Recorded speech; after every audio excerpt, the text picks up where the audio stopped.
বিএনপির কণ্ঠে হতাশার সুর। চারদিকে বেপরোয়া আচরণ শুরু করেছে বিএনপি এবং তাদের মিত্ররা। এটা হতাশা থেকে, এবং মানুষ মনে করছে এই বিএনপির মাধ্যমে কোনো পরিবর্তন সম্ভব নয়। কেউ কেউ বলছে যে রাজনৈতিক দল কেউই ভালো না, সেনাবাহিনীকে লাগবে। যদিও আমি এর সাথে কখনোই একমত নয়। সেনা শাসন একটা দেশকে কখনো সামনের দিকে এগিয়ে নিয়ে যেতে পারে না। তবে রাষ্ট্র মেরামতে সেনাবাহিনীর কন্ট্রিবিউশন দরকার, কোঅপারেশন দরকার। বাট সেনা শাসন বলতে যা বোঝায় এটা কখনোই সমর্থনযোগ্য না। কিন্তু অনেকে বলছে আওয়ামী লীগকে ধাওয়া করার পর, তাড়িয়ে দেওয়ার পর বিএনপির কর্মকাণ্ড দেখে মানুষ বলছে যে সেনাবাহিনী ভালো। কারণ কেউই ভালো না, আওয়ামী লীগও ভালো না, বিএনপি ভালো না। আওয়ামী লীগকে তাড়িয়ে দিয়ে লাভ হয়েছে কি? This is another Awami League. চাঁদাবাজি তো কমেনি, সামাজিক অপরাধ, ক্ষমতাসীনদের ক্ষমতার দৌরত্ব আগের মতোই আছে, জনগণকে নির্যাতন আগের মতোই আছে। আবার কেউ কেউ লাস্ট একটা বার দেখতে চান যে না, আওয়ামী লীগ দেখেছি, বিএনপি দেখেছি, জামাত আসলে মনে হয় ঠিক হবে, পরিবর্তন হবে। 5 আগস্টের পর আমরা যে কাঙ্ক্ষিত পরিবর্তন চেয়েছি এটা কারো মাধ্যমেই হয়নি। বরং মির্জা ফখরুল ইসলাম আলমগীর নিজেই তো হতাশার বাণী শুনিয়ে গিয়েছে। তিনি বলেছেন যে যা যেরকম দেখেছি এরকমই, কোনো পরিবর্তন হয়নি। সরল স্বীকারোক্তি।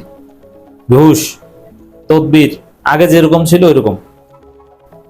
বিএনপি সরকারের 6 মাসের ব্যর্থতার একটা ফিরিস্তি জামাত ইসলামী সংবাদ সম্মেলন করে দিয়েছে। ওটা তো জাস্ট কিছু নিউমেরিক ডেটা, কিন্তু যে বিষয়ে জামাতের কাছেও ডেটা নাই ওটা তো বলেই নেই। ঘুষ, ঘুষ ছাড়া বাংলাদেশে কোনো কাজ হয়? সব জায়গায় ঘুষ দিতে হয়। দর্শক, বিএনপির কণ্ঠে কার্যত হতাশা আর সুর, হতাশা আর হতাশা। তো দর্শক, দেখেন এই যে বিএনপির রাশেদ খান কি আচরণ করছে, টকশোতে যে বেপরোয়া মাতালের মতো আচরণ করছে এবং বিরোধী দলের পতন ঘটাতে চেয়ে এরা। ভিপি নূর বলছে যে বিরোধী দল ফ্যাসিস্ট হয়ে উঠছে। এটা তো বেপরোয়া কথাবার্তা। এবং বিএনপির এমপি মন্ত্রীদের বিভিন্ন লিঙ্ক ফাঁস হয়ে যাচ্ছে। তাতে যে অবস্থা, আবার দেশে গ্যাস বিদ্যুতের যে সংকট, কর্মসংস্থানের যে নাজুক অবস্থা, যেভাবে শ্রমিক ছাঁটাই হচ্ছে, যেভাবে শিল্প কারখানার চাকা ধীরে ধীরে বন্ধ হয়ে যাচ্ছে, এতে অবস্থা আমি মোটেও ভালো দেখছি না। ভারত ষড়যন্ত্র করছে, ভারত গঙ্গার পানি চুক্তি আটকে দিচ্ছে, ভারতের ব্যবসায়ীরা নানানভাবে বাংলাদেশকে ব্যবসায়ীদের মাধ্যমে হুমকি দেওয়াচ্ছে যে না, বাংলাদেশের সাথে ব্যবসা বাণিজ্য কিন্তু হবে না। যদিও এতে উল্টো ভারতের লস, কিন্তু তারপরও মনে হয় যেন ভারত বাংলাদেশ, আমরা ভারত থেকে বিভিন্ন জিনিস কিনি, এটা মনে হয় ভারতের করুণা। আরে টাকা দিয়ে কিনি, টাকা থাকলে অন্য জায়গা থেকে কেনা যায়, হয়তো আনতে একটু সময় লাগবে। এই পরিস্থিতিতে চারিদিকে হতাশার সুর, আশার বাণী নাই। পরিবর্তন হয়েছে কেউ বলতে পারছে না। সরকারের 6 মাসে মাহাদি আমিন আরো অনেকে সংবাদ সম্মেলন করে অনেক কথা বলছে, এবং ছাত্রদল ঢাকা বিশ্ববিদ্যালয়ে আনন্দ মিছিল করছে, কিন্তু এগুলো কাষ্ঠ হাসি। তারা নিজেরাও জানে যে আসলে কিছু হয় না। তারা নিজেরাও জানে যে রাতে ঘুমাতে পারে না কারেন্টের অভাবে। বিএনপি করে তাতে কি? বউ রাতে ঠিকই ওদেরকে গালি দেয়।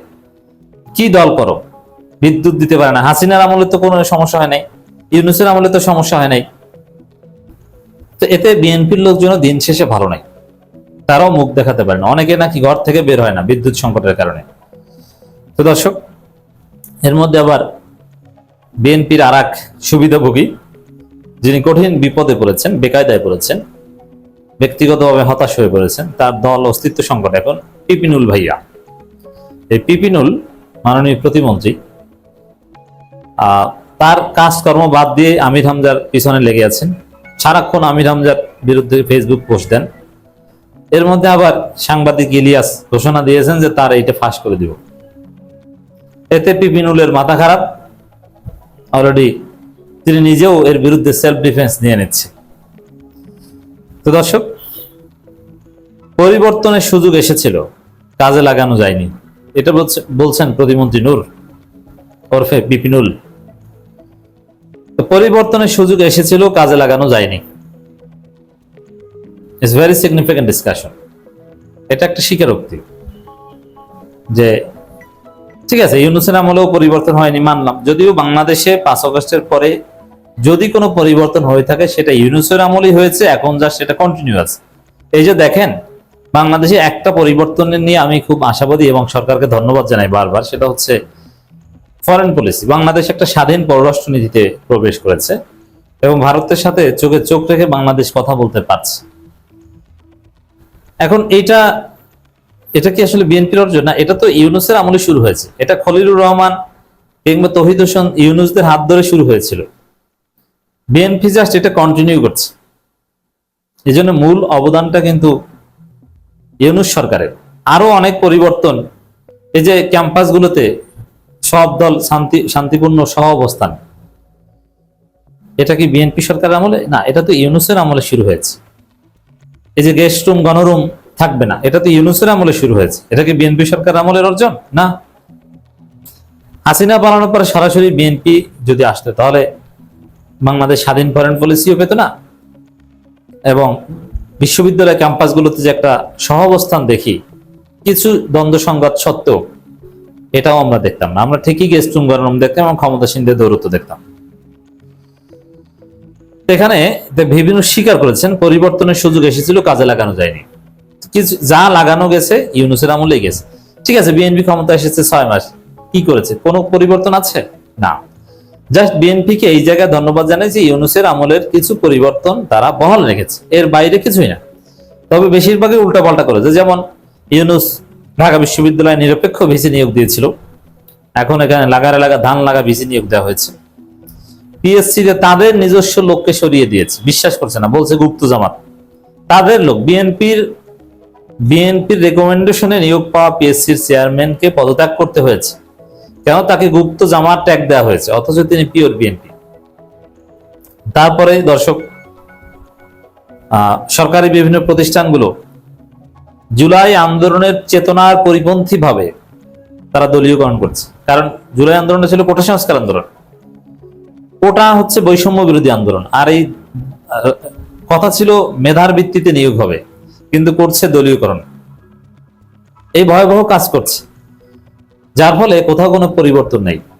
আগের মতো ঘুষ বাণিজ্য, নিয়োগ বাণিজ্য, আগের মতো বদলি বাণিজ্য, আগের মতো প্রমোশন বাণিজ্য, সবকিছু আছে। আপনি থানায় যান তাহলে বুঝবেন। হাসিনার আমলে যে কাজ পয়সা দিয়ে করতে হতো, এখন কি সেটা পয়সা দিয়ে করতে হয় না? কোনো পরিবর্তন হয়েছে? হয় না। আপনি একটা মামলা করতে যান না, সেখানে টাকার লেনদেন হয় কিনা? আপনার একটা তদন্ত যদি কোর্ট থেকে আসে, আপনার মামলাটা যে তদন্ত করবে টাকা পয়সা ছাড়া বছর পেরিয়ে যাবে, ফাইল ধরবেই না। টাকা দিবেন, 2 মাসের মধ্যে, 1 মাসের মধ্যে, 20 দিনের মধ্যে চার্জশিট দিয়ে দিবে। বাস্তব কথা হচ্ছে চারদিকে হতাশার সুর, কোনো পরিবর্তন নাই। বিভিন্ন নিজেও এটা স্বীকার করছেন, যার ফলে মানুষ বলছে রাজনৈতিক দল দিয়ে কাজ হবে না, সেনাবাহিনী লাগবে। কেউ বলছে না, জামাতকে লাগবে।